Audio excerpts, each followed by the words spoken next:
Hello viewers, a beautiful morning to all of you listening to First Next News Port Harcourt this wonderful morning. My name is Zach Jimmy. I bring you another exciting edition of the newspaper review segments on your favorite station. Stay put and enjoy the rest of the program. It's going to be very brief because we're going to look straight into trending stories on our newspaper headlines across national dailies. With me on set is Kings Ojalo. Kings Ojalo, it's nice to have you. Thank you so much. All right, without much ado, we're going to move straight to the Punch newspaper this morning. And also from the Punch newspaper, we'll also go through other headlines. And it behooves on you to also try as much as possible to go grab copies of these papers and read details of these stories so that you can get full information for yourself. All right, join me as I take you to the first paper I have here on the screen. All right, it's boldly written on the Punch newspaper.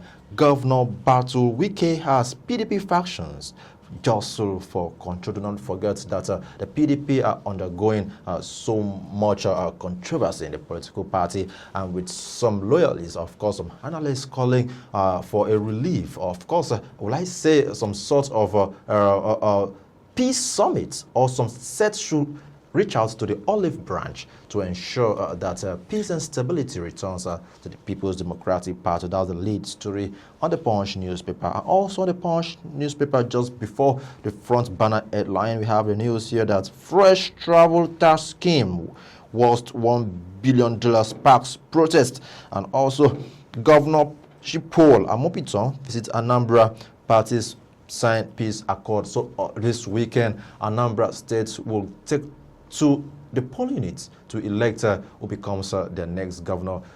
And we're expecting a return of Professor Charles Lodo, or we're going to have a new governor in Anambra State. So Saturday, we'll get to know more about that. But that story, you can get that on the Punch newspaper. The new INEC chairman, of course, he has made his way to Anambra, and there will be a peace accord so that all political parties that will pen down that they are going to work towards achieving peace and stability during the electoral process. And also, away from the Punch newspaper, let me go straight to another paper I have here on the screen, which is the Vanguard newspaper.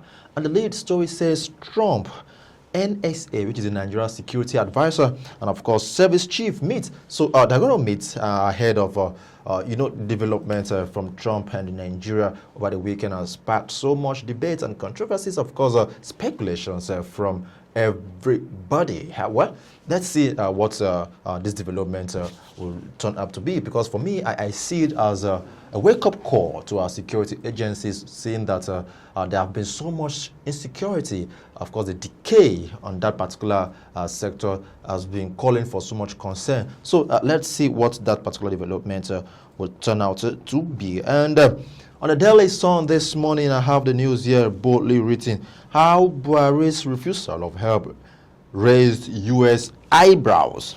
How Buhari's refusal of help raised U.S. eyebrows. I may not be able to go deep into that story. The more reason why you need to go grab a copy of this paper to see for yourself that particular story. I'm going to turn over to Kings Ojalo to let us know how the paper he has in stock for us this morning.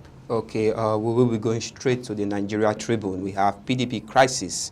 Anyangu's factions take over National Secretariat. I have resumed today as acting chairman, says Abdurrahim, as police shot party office. You find that at page 16 of the Nigeria Tribune. Still on the Nigeria Tribune, boldly written, stay away from Anambra election. IGP warns IPOB, ESN and others.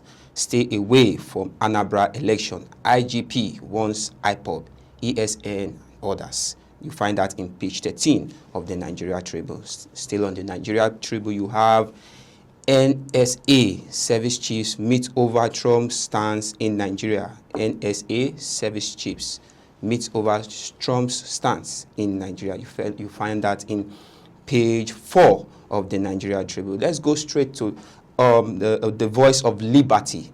Yes, another one, and the Voice of Liberty. You have Yoruba groups slams troop over affairs narrative on Nigeria. Yes, that is the Yoruba group slams Trump over affairs narrative on Nigeria. Still on the Voice of Liberty, we have Christian genocide claims. Trump negligence senator to meet Tinubu today in Washington, D.C. as Trump snubs 5G summit in South Africa. So I'll give you the last one on the Voice of the Liberty.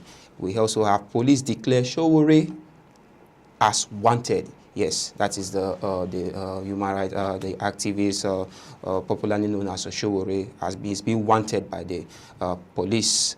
They said police declare Sowore as wanted. Yes, one more to go. He said APC swamps Southern Kaduna, secures total political control. Governor Sani hailed from grassroots leadership party unit. So over to you, Zach.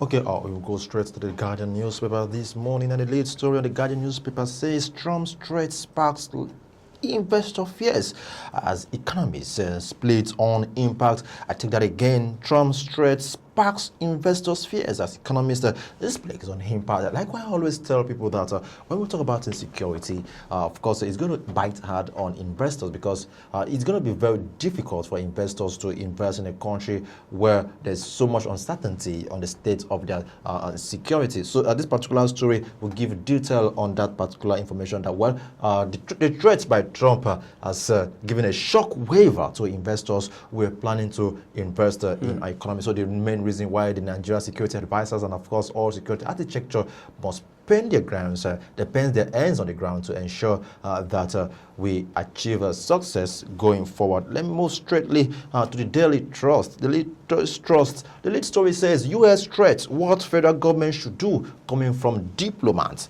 And a follow-up to that story says we have conveyed our position House of Reps. Of course, so many persons, so many Nigerians, so many technocrats, diplomats, of course, they've come up to give their own side of opinion on this development. But let's hope that all this development was going to foster, of course, is going to bring upon, of course, the long-lasting peace we've been looking for in this. Let it not,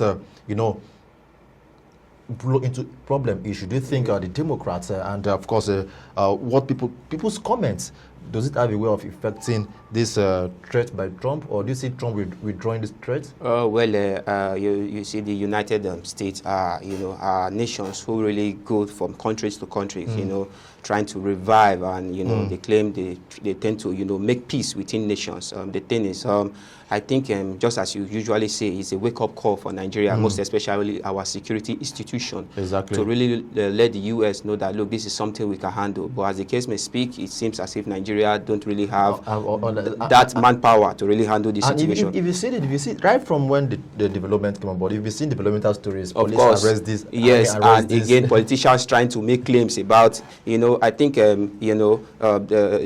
it's something that, and again, we can see the reactions of Nigerians themselves. They really have this joy, Trump and the United States coming into this issue. They see it as a time, opportunity for the insurgency in Nigeria to be, but I think Nigeria still have to understand that, sometimes there might be, partial consequences, but at the other end, I think it's a good one if Trump really, intervene in this issue, but do it in the appropriate way. All right, thank you very much. According to Ajolo, it's okay for Trump to carry out this if he can do it in the way that would not going to snowball into a problematic issue for the country. That's the package of our show this morning, the newspaper review segment on First Next News. Port Harcourt, do very well to go grab copies of this paper and read for further details and for your understanding. On behalf of the production team, I remain Zach Jimmy. Till I see you next time, it's a bye for now.